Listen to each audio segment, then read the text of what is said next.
नमस्कार, मैं रवीश कुमार। मस्क को ही खतरनाक कह दिया है मस्क के बनाए एआई ग्रॉक ने। मस्क ने खुद कहा कि लगता है ग्रॉक 3 के रूप में हमने एक दैत्य खड़ा कर दिया है। ग्रॉक का घोड़ा इस समय बेलगाम किसी भी दिशा में दौड़ता हुआ रौंदता हुआ चला जा रहा है, लेकिन कब तक बेलगाम दौड़ेगा? क्या इंतजार किया जाए कि आज जिन बातों को ग्रॉक कह रहा है आने वाले दिनों में उसी से पलट जाएगा? जिसे ईमानदार कह रहा है उसे ही चोर कहने लग जाएगा। एक बड़ा सवाल है कि क्या सत्य का इतना मोल रह भी गया है जिसके मिलते ही इतना उत्साह दिखाई दे रहा है? किसानों की आय 2022 तक डबल नहीं हुई, इस बात को किसान जानते भी हैं, लेकिन वोट बीजेपी को ही देते हैं। स्मार्ट सिटी से शहरों का हाल बहुत नहीं बदला, लेकिन उन शहरों के लोग बीजेपी को वोट देते ही रहते हैं।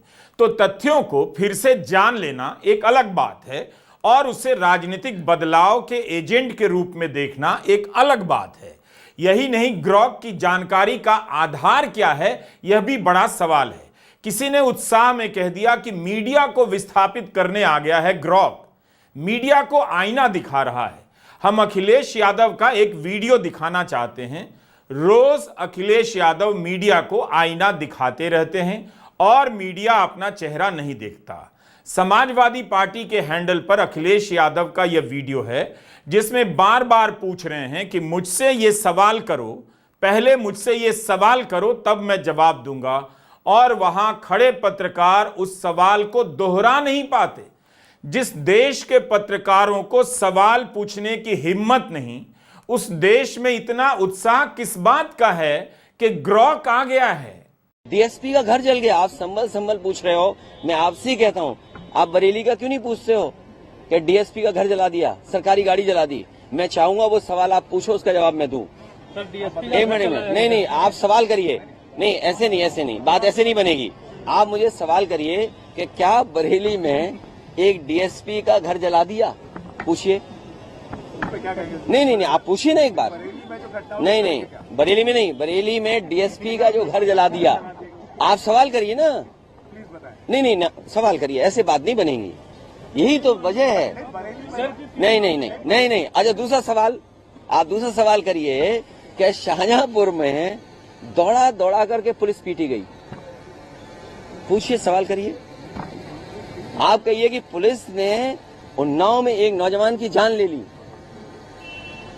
लखीमपुर में, सीतापुर में आपका ही साथी, पत्रकार साथी मार दिया गया, गोली मार दी गई। कितनी घटना हम बताएं? अरे आप सवाल ही नहीं पूछ रहे हो। अच्छा, ये डीएसपी वाला सवाल पूछ रहे हैं इन्हें। ऐसा है, एक सवाल ये पूछिए आप कि डीएसपी का घर क्यों जला दिया? कहां तो अखिलेश यादव से सरकार के काम को लेकर पूछा जाना चाहिए, तो अब वही पत्रकारों को बता रहे हैं कि सवाल कैसे पूछा जाए। भारत के पत्रकार ऐसे आर्टिफिशियल इंटेलिजेंस में बदल गए हैं जिसे सब कुछ आता है, बस अब सवाल पूछना कोई नहीं सिखा सकता। इसलिए ऐसा नहीं कि ग्रॉक ने प्रधानमंत्री मोदी के झूठ को पकड़ लिया तो अखबारों ने धनाधन छाप दिया और न्यूज चैनलों पर हेडलाइन चलने लग गई। ग्रॉक के आने से गोदी मीडिया गुलामी से आजाद नहीं होने जा रहा है। क्या ग्रॉक का बताया सच पहले से किसी को पता नहीं था? इतना भोला आप कैसे बन सकते हैं? ट्विटर से निकालकर ट्विटर पर फिर से फैला देने से क्या बदल जाएगा? व्हाट्सएप अंकिलों को दुनिया की कोई एआई नहीं बदल सकती है, लिखकर पर्स में रख लीजिए। वे कभी ना बदलने वाले एआई में ढल चुके हैं। इन सवालों के सेट से आप पूछने वालों के पूर्वाग्रह का अंदाजा लगा सकते हैं। एक सार्थक बात जरूर नजर आती है, ग्रॉक से तरह तरह के सवालों का पूछा जाना। इनसे लगता है कि अब भी पूछना और पूछने का लोक अभ्यास भारत में जारी है। किसी ने पूछ दिया, ग्रॉक भाई बस 3 लोगों के नाम बताओ जो अमेरिका को इस वक्त नुकसान पहुंचा रहे हैं। इन्हें तो आप पहचानते ही होंगे, इन्हीं का नाम लिया है ग्रॉक ने। कहा है मस्क, ट्रंप और वांस अमेरिका को नुकसान पहुंचा रहे हैं। लेकिन जब अलग अलग लोगों ने ग्रॉक से यही सवाल पूछा तो उसने कभी मस्क का नाम हटा दिया, कभी वांस का हटा दिया, कभी पत्रकार टकर कार्लसन और जस्टिस क्लैरेंस थॉमस का नाम जोड़ दिया। और कभी इन सब को हटाकर शी जिनपिंग, पुतिन और खामेनेई का नाम शामिल कर लिया। एक बार मस्क को खतरनाक बताता है, लेकिन खतरनाक लोगों की सूची से मस्क का नाम हटा भी देता है। ग्रॉक को कौन नचा रहा है? मस्क नचा रहे हैं या ग्रॉक मस्क को नचा रहा है? अगर इसने पलटकर कह दिया कि मस्क, ट्रंप, वांस अमेरिका के लिए बहुत अच्छे हैं, तब आप क्या करेंगे? जब लोगों को नेताओं के पलट जाने से, उनके झूठ बोलने से, हिंसक बातें करने से फर्क नहीं पड़ता, तो ग्रॉक के पलट जाने से क्या फर्क पड़ेगा? एक्स का ग्रॉक एक नहीं 3 है, ग्रॉक 1, ग्रॉक 2 और ग्रॉक 3। जैसे ओपन एआई की चैट जीपीटी, इसके भी कई रूप हैं। परप्लेक्सिटी के भी कई रूप हैं। जैसा दाम वैसा काम मिलेगा। गूगल की जेमिनी, जैसे चीन की डीप सीक, न जाने ऐसे कितने एआई अब आपके सवालों का जवाब लेकर तैयार हैं, और सबके जवाबों में अलग अलग अंतर देखे जा सकते हैं। सोशल मीडिया जब आया तब ऐसे ही सपने दिखाता था, बड़ी बड़ी बातें होती थीं अभिव्यक्ति की स्वतंत्रता को लेकर, लेकिन कितने कानून अब बन गए हैं लगाम लगाने के, और लिखने के चक्कर में, बोलने के चक्कर में कितने लोग जेलों में डाल दिए गए। सरकार ने फेसबुक से लेकर ट्विटर की गर्दन दबोच ली, कह दिया कि अपना प्रतिनिधि हमारे देश में तैनात करो, जिसे बुलाकर हम अपना फरमान लागू कर सकें। बस किसी का पेज बंद होने लगा, किसी का पेज धीमा किया जाने लगा। कब तक एआई अपनी आजादी की खैर मनाएगा? पत्रकार अरविंद गुणाशेखर ने एक सवाल पूछ लिया कि भाई ग्रॉक, क्या सरकार या अदालत आपको बुला सकती है? याद है मस्क ने कहा था, भारत का कानून है मैं वही मानूंगा, जेल नहीं जाना चाहता। लेकिन मस्क का एआई ग्रॉक बड़ा बेफिक्र नजर आता है।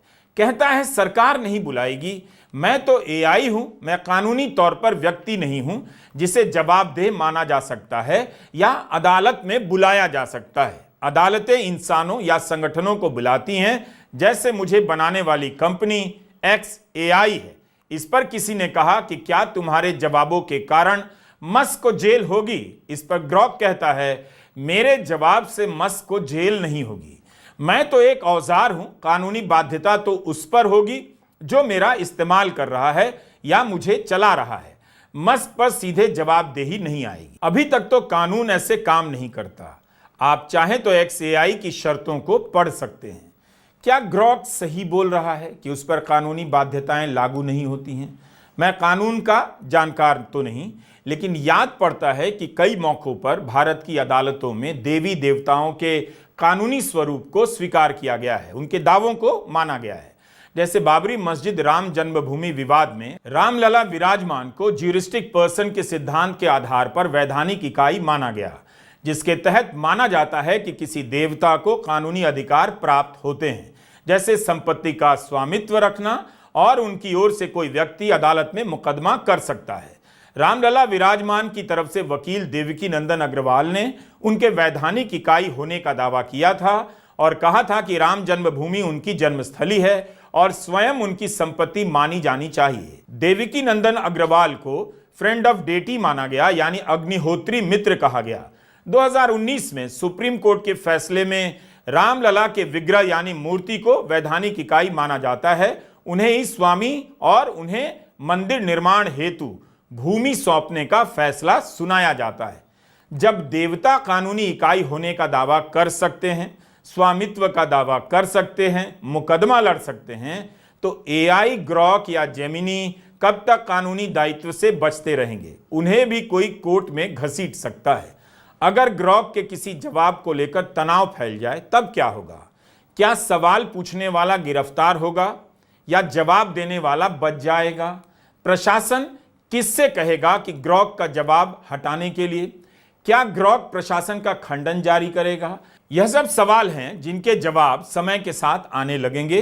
अभी खबर तो यही चल रही है कि आईटी मंत्रालय गालियों को लेकर एक्स से बात कर रहा है। ग्रॉक ने कुछ सवालों के जवाब में हिंदी और तेलुगु में गालियां दी हैं।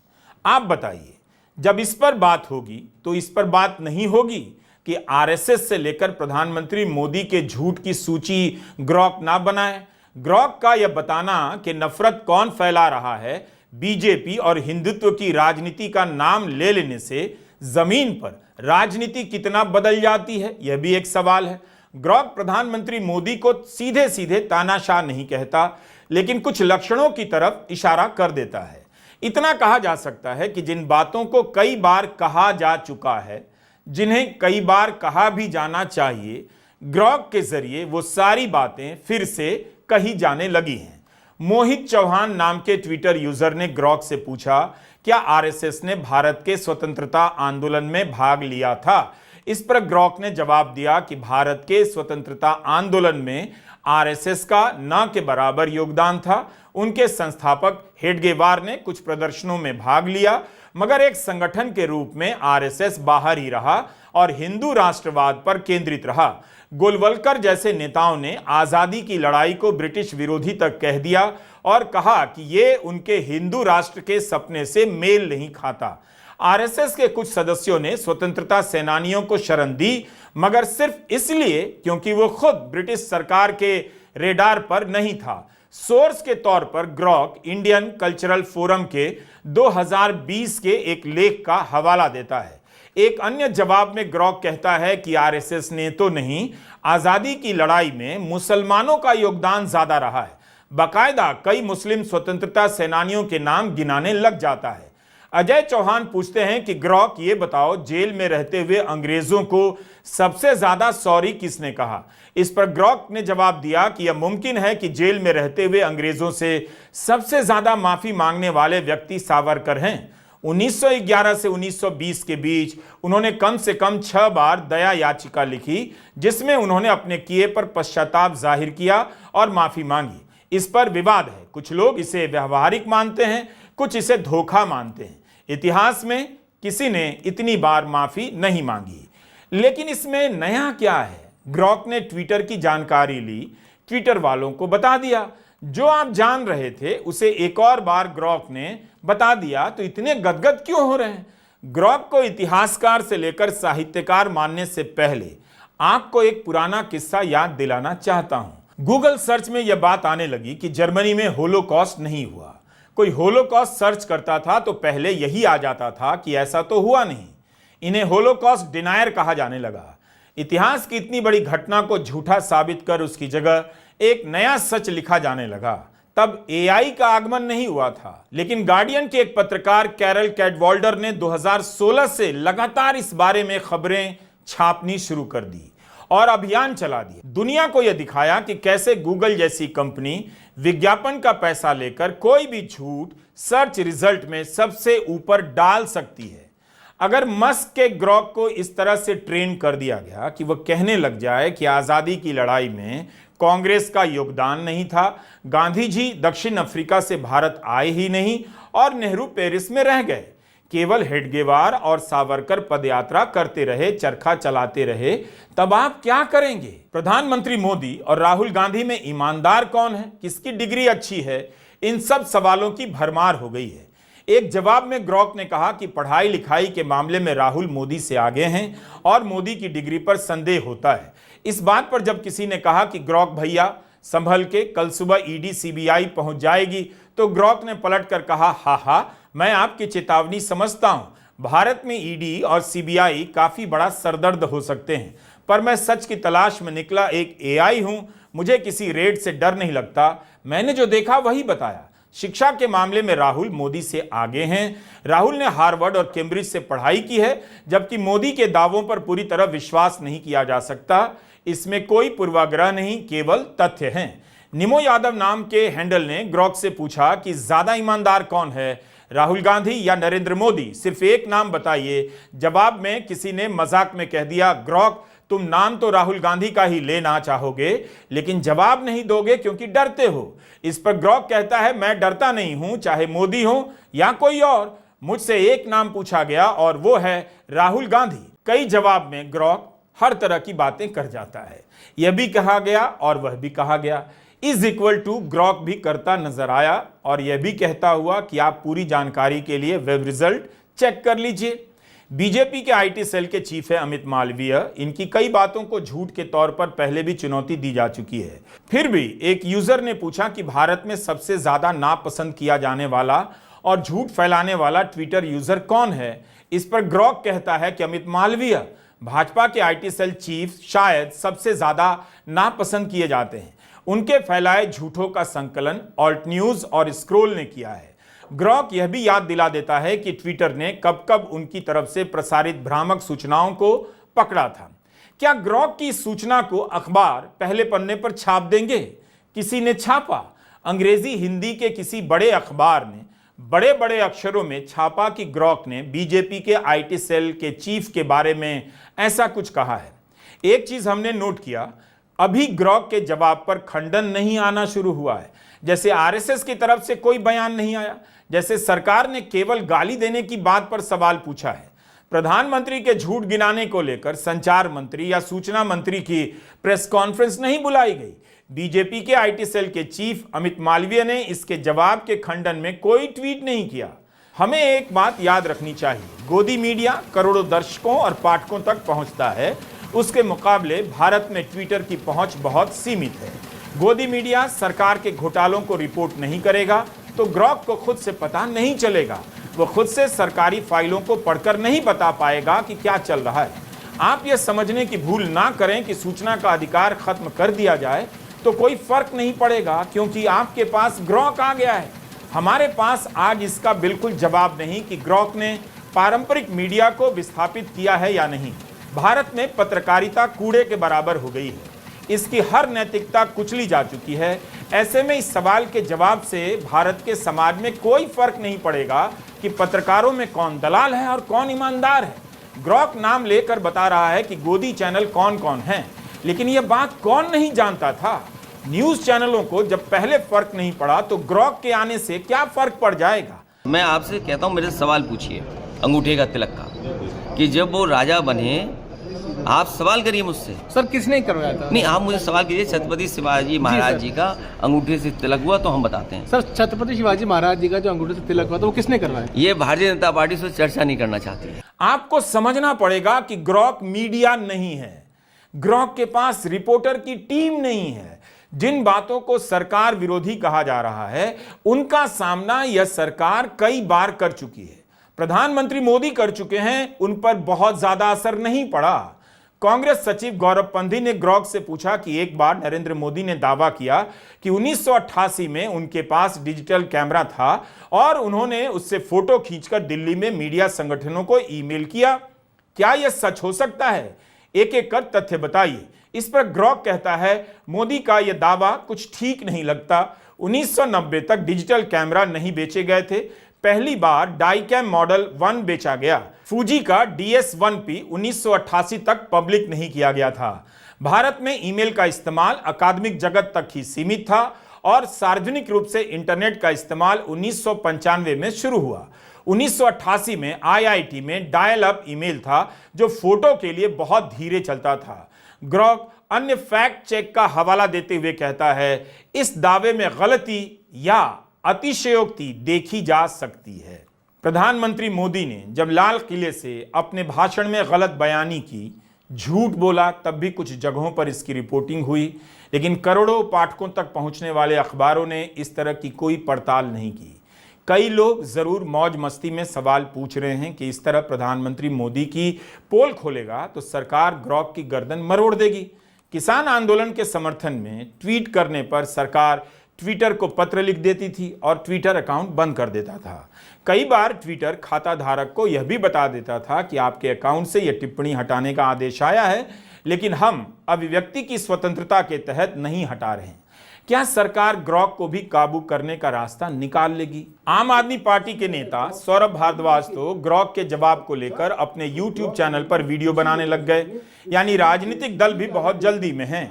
ग्रॉक को सत्यवादी हरिश्चंद्र के रूप में स्थापित करने में नेताओं ने इंतजार करना ठीक नहीं समझा। कल तक जो बात खुद ही कहते थे वही बात फिर से ग्रॉक के हवाले से कहने लगे। कहा जाता है कि AI मौजूदा नौकरियां खा जाएगा, लेकिन अब लगता है कि ग्रॉक IT सेल को भी खा जाएगा और राजनीतिक कार्यकर्ताओं को भी।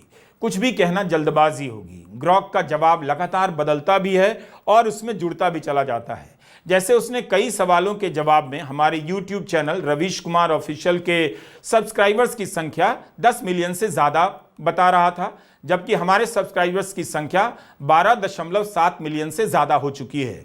दोनों आंकड़े उसके जवाब में मिलते हैं, जिससे पता चलता है कि ग्रॉक जवाब में सुधार करता जाता है। 17 फरवरी 2025 को ही यह दुनिया में आया, जिस दिन इसकी लॉन्च हुई थी। ग्रॉक ट्विटर पर उपलब्ध सामग्री से भी जवाब देता है और प्रतीत होता है कि दूसरे जगहों से भी सामग्री जुटाता है, लेकिन सोर्स बता देता है कि किसी के बारे में कहां से जानकारी उसने ली है।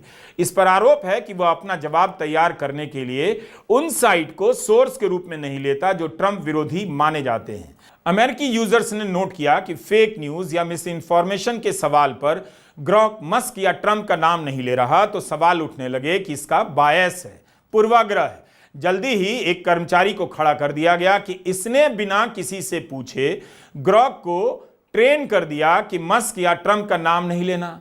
जब विवाद बढ़ने लगा तो दोबारा ट्रंप का नाम भ्रामक सूचनाओं को प्रसारित करने वालों में दिखाया जाने लगा। ग्रॉक इस मायने में अलग है कि यह ट्विटर से जुड़ा है, इसका जवाब तुरंत प्रसारित हो जाता है। उदाहरण के लिए आप जेमिनी, परप्लेक्सिटी या चैट जीपीटी से अगर मोदी के झूठों के बारे में पूछें तो जवाब सभी देंगे। हो सकता है जवाब में काफी अंतर हो, सबके जवाब एक जैसे भी हो सकते हैं, लेकिन ग्रॉक का जवाब तुरंत ट्विटर पर शेयर होने लग जाता है।